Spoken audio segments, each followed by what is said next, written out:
बच्चों, next topic अपना है सहखंड ज्ञात करना। इससे पहले वाले वीडियो के अंदर अपन ने उपसारणिक बनाना सीखा था। अब सहखंड ज्ञात करेंगे। सहखंड को अपन ए आई जे से नोट करेंगे। इसको कोफैक्टर बोलते हैं।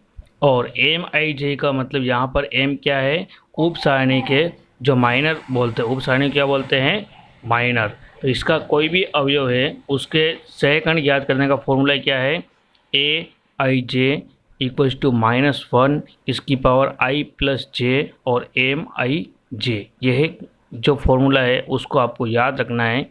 कोई भी अवयव है उसका सहखंड अपन को ज्ञात करना है। देखिए एग्जाम्पल के तौर पर अपन इसको समझ लेते हैं। जैसे सारणी दे रखी है -4 2 7 3 2 1, ये सारणी के जैसे। अब इसका अपन क्या ज्ञात करेंगे, जैसे -4 का सहखंड ज्ञात करेंगे। क्या है, जैसे -4 का सहखंड ज्ञात करना है तो क्या जाएगा, -1 तो फॉर्मूले का है, आई प्लस जे यानी ये कौन सी पोजीशन पर है, आई का मतलब पंक्ति, पहली पंक्ति। जे का मान भी क्या है, पहला स्तंभ, इसलिए 1 हो जाएगा। और एम आई जे ये इसकी उप सारणी होगी। इस 4 की उप सारणी क्या बन जाएगी, देखिए इसको दमन कर देते हैं तो क्या बन जाएगी अपने पास में, सॉरी इसका एक पंक्ति और लिखनी थी, 7 -7 8 और 9। ठीक है। अब इसकी 4 की उप सारणी क्या बन जाएगी, इसका दमन कर दो। ये इसको दमन करेंगे, पहली पंक्ति और पहला स्तंभ, तो सारणी बन जाएगी अपने पास में 2 1 और 8 और 9। इस प्रकार से ऐसे ही मैं 2 का सहखंड निकालना चाहता हूँ, 2 का सहखंड तो क्या बन जाएगा, -1। अब 2 की पोजीशन देखो, पहली पंक्ति ये 1, आई का मान 1 हो जाएगा, दूसरा स्तंभ जे का मान 2 हो जाएगा, और ये उप सारणी बनेगी 2 की, इस वाले 2 की, तो दूसरे स्तंभ को दमन कर दो, पहली पंक्ति को, तो 3 1 -7 और 9 बचेगा, 3 1 -7 और 9। ऐसे ही पहली पंक्ति का जो अवयव है तीसरा 7 का सहखंड निकालेंगे, सहखंड तो -1 फॉर्मूले का है। अब आई 1 और जे क्या है, 3 रख दिया। अब इसकी उपसारणी क्या है, देखिए इसको दमन करो तीसरे स्तंभ को, पहली पंक्ति को, तो 3 2 -7 और 8, 3 2 -7 और 8। तो इस प्रकार से मैंने क्या है, पहली पंक्ति के तीनों अवयवों की सहखंड निकाला है। ऐसे अपन अन्य अवयवों का सहखंड भी अपन ज्ञात कर सकते हैं। तो अब इसको आप सोल्व भी कर सकते हैं। यहाँ पर देखिए क्या जाएगा, सोल्व अगर करेंगे, मैं इस वाले को सोल्व यहाँ कर रहा हूँ मैं, देखिए -1 और 1 2 हो जाएगा। तो यहाँ पर अपन लिख सकते हैं -1 और ये 1 और 1 2 इसकी घात, और ये 2 1 8 और 9, तो ये क्या बन जाएगी, -1 की घात 2 का मतलब 1, ये 1।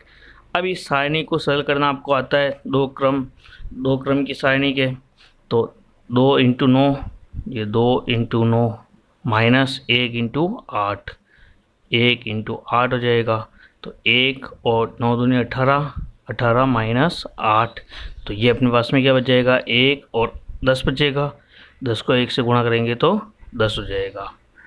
ठीक है।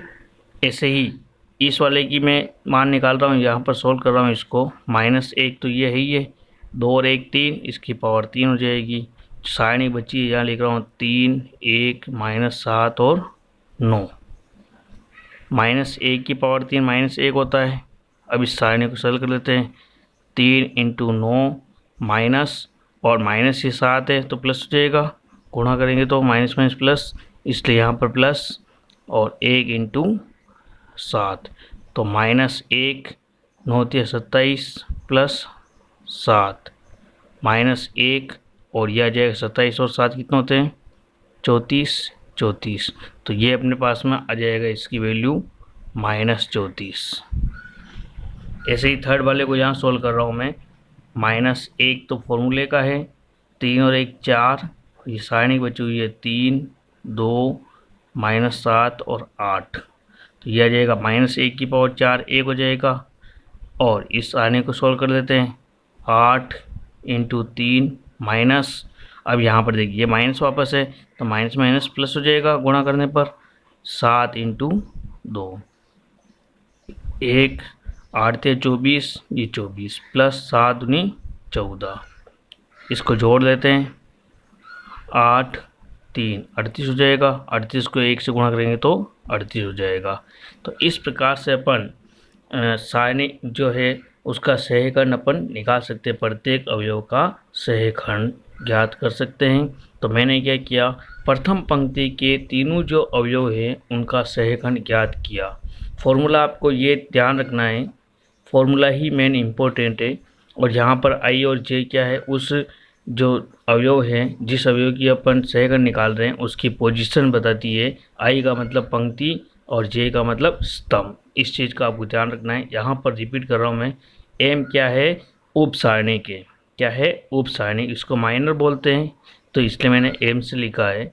और कैपिटल ए आई जे का मतलब क्या है, सहीकरण, उस अवयव के सहीकरण याद करना। Thank you. नेक्स्ट क्वेश्चन आप उसमें करेंगे।